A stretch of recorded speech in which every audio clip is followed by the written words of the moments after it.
All right, guys, what's going on? Hope you're doing good. Back with Sebastian Rogers video, keeping everything front and center, just giving you thoughts and opinions on everything that's happening in the case, and just all that good stuff. So I'm going to talk about the Seth Rogers live last night, and some things that struck me, made me think about a few things, certain things. Stuff like that. So, the first thing, and this has been bugging me even before Seth Rogers done this live stream.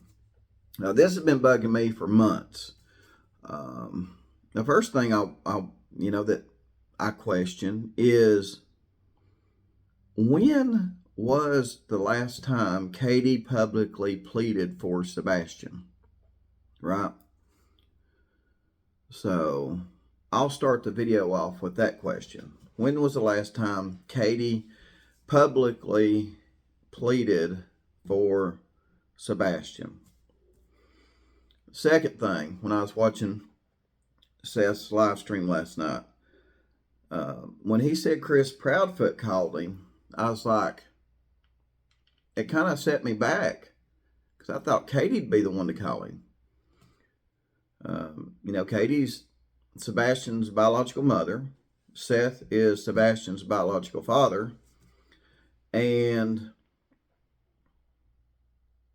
the stepfather calls him, right? Chris Proudfoot calls Seth, right?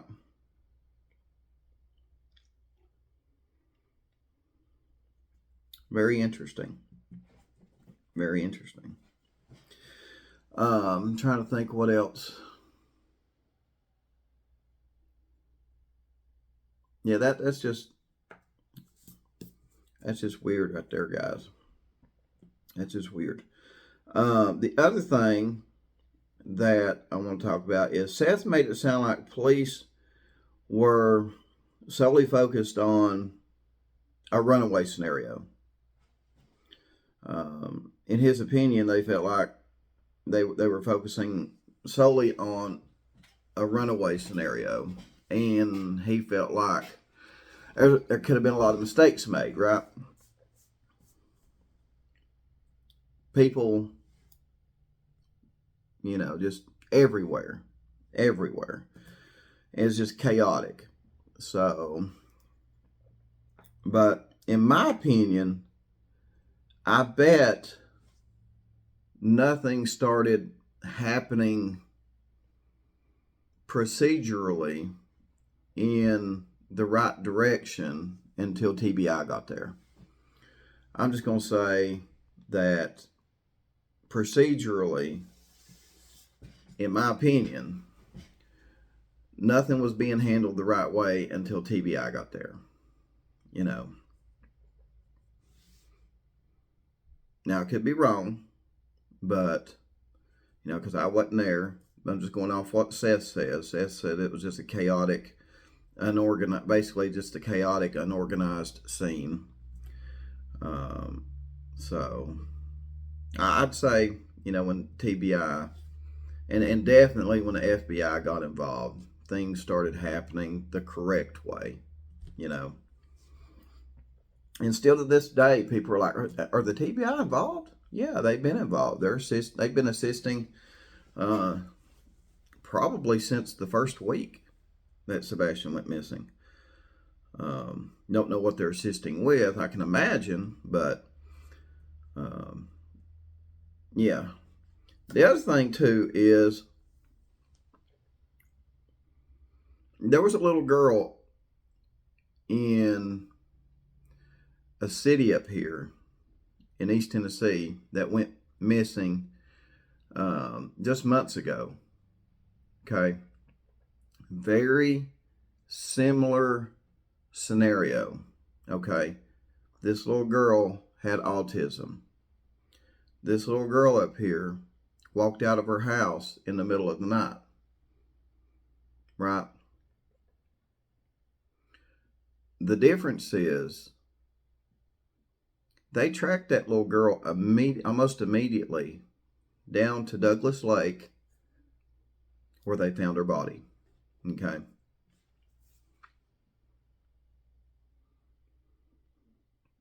Now, people are probably going to say, well, they trampled all over Sebastian's yard and this and that. That's probably why the dogs couldn't get a scent on Sebastian.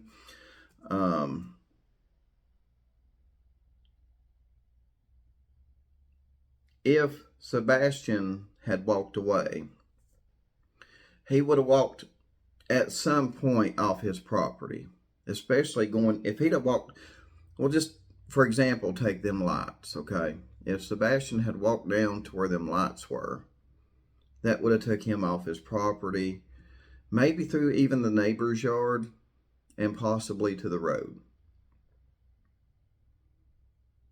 Now, with everybody trampling through Sebastian's yard, yeah, I can kind of see maybe a dog having a hard time picking up Sebastian's scent and, getting a good trail on it, right? But the further out you get, the less trampled everything is, right? The neighbor's yard.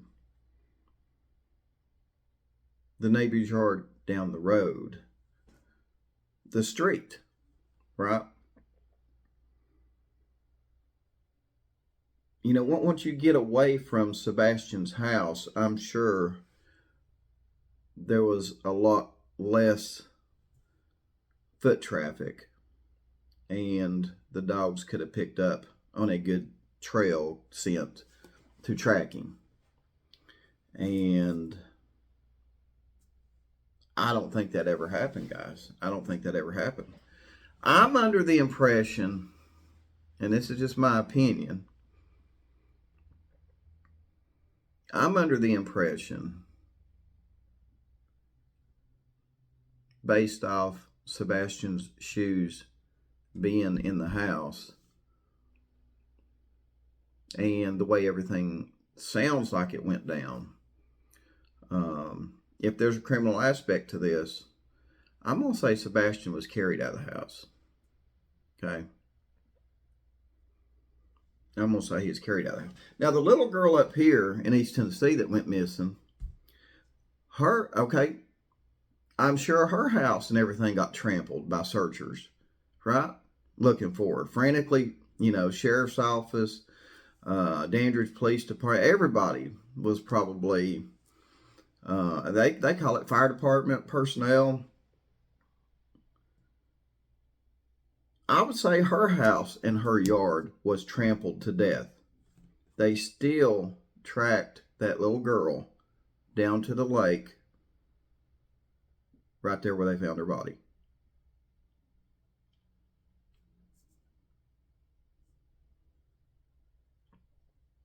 I'm pretty sure it was the same scenario as Sebastian's. Everybody trampling through the yard, everybody going in and out of the house, making sure that they checked every cupboard 3-4 times, under the bed 3-4 times, in the closets 3-4 times, in the washer and dryer. People out in the yard looking around trees, bushes, whatever, and kind of if there's woods involved. The point is they're trampling, they're walking everywhere. These searchers are. Just like they did in Sebastian Rogers' yard. Probably two exact same scenarios. And they tracked this little girl almost immediately down to the lake. But nothing on Sebastian. That makes me wonder, guys. That makes me wonder. And I'm always going to talk about those two scenarios right there until this case is solved. Two exact, and I mean exact. The only difference is their age.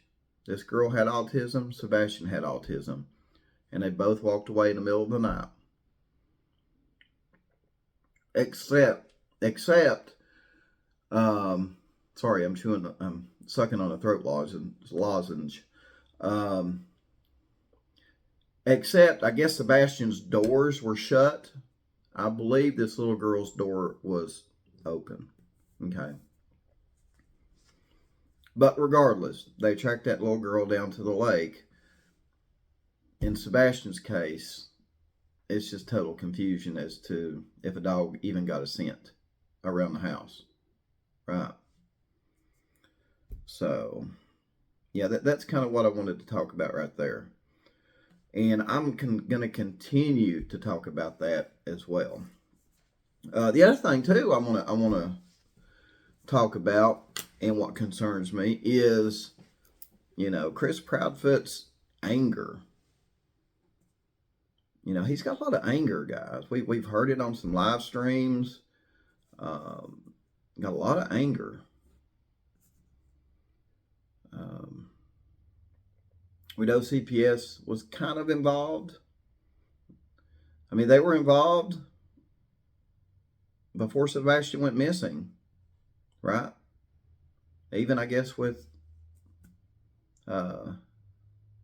Nina's side, right? And